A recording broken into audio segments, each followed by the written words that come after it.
The story continues with a flashback of Shane in the hospital as chaos erupts outside Rick's room. He desperately looks for help to evacuate Rick, but everyone is fleeing in panic. Shane steps into the hallway and witnesses soldiers executing patients.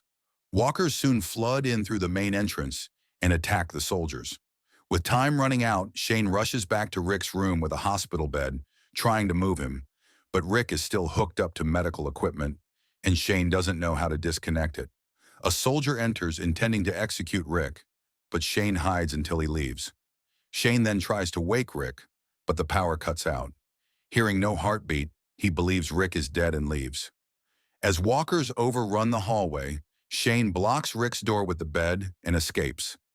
In the present, the CDC shutters open and the group enters. A man named Jenner greets them at gunpoint, fearing they may be infected. He lets them inside only if everyone provides a blood sample, which they agree to. Jenner explains the main doors are sealed and won't reopen. He leads them to the lab where Rick asks about the other staff. Jenner reveals he's the only one left and that everyone else is dead. That night, the group shares a proper dinner with wine, briefly feeling normal again. Shane presses Jenner about what happened at the lab, but Rick says it can wait. Shane insists they deserve answers since the CDC was their last hope. Jenner explains that many doctors fled early on, and those who stayed eventually took their own lives. Jenner allows the group to settle in, and for the first time in a long while, they are able to take hot showers. Afterward, Rick meets Jenner in the main lab and thanks him for letting them stay. Jenner calmly assures him that everything will be fine as long as they remain here. Later, Lori enters the recreation room to collect books, but a drunken Shane confronts her. He tries to explain what happened at the hospital, but Lori accuses him of abandoning Rick so he could have her to himself. Shane becomes aggressive, claiming he saved Lori and Carl and confessing his love for her. Lori tries to push him away, insisting he's drunk, but Shane continues advancing until she scratches him in self-defense, snapping him out of it. The next morning, T-Dog notices the scratch on Shane's neck and asks about it. Shane claims he did it in his sleep, raising Rick's suspicions. After breakfast, Jenner shows the group footage of a test subject labeled TS-19. The video shows the subject dying as brain activity completely shuts down, only for the brainstem to reactivate hours later, allowing basic movement even though the person is fully dead. The group asks Jenner what the virus is, but he admits he doesn't know, shocking everyone. Dale notices a countdown timer on the wall and asks about it. Jenner briefly explains that the facility's generators are running out of fuel. Concerned, the group heads to the basement.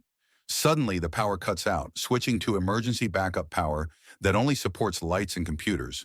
The group begins questioning Jenner, who admits the building is shutting down automatically and that he can't control the process. As the countdown approaches 30 minutes, Rick orders everyone to gather their belongings so they can leave. Jenner locks them inside. Rick calmly demands that he open the door, but Jenner explains it's pointless. The sealed main doors will not open.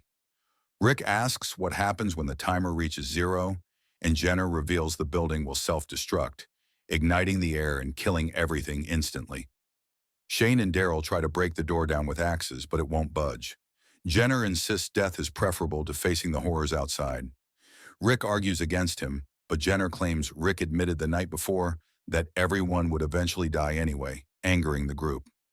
Shane points his shotgun at Jenner, but Rick disarms him and pleads one last time. Jenner finally reveals that he stayed behind because of a promise he made to his wife. Who is test subject TS-19? Rick convinces Jenner to give them a chance to live. Jenner opens the internal doors but admits he can't control the outer shutters. Before Rick leaves, Jenner whispers a secret to him. As the group prepares to escape, Jackie announces she's staying, unwilling to die outside and turn into a walker. Andrea also decides to stay, infuriating Dale. Shane attempts to shoot through the glass exit, but it's bulletproof. Carol then hands Rick the grenade he found in the tank. Rick places it against the glass, shattering it and creating an escape route. The group runs to their vehicles and sees Dale and Andrea emerge as well. Moments later, the CDC explodes behind them, and the survivors drive away toward an uncertain future, continuing their journey.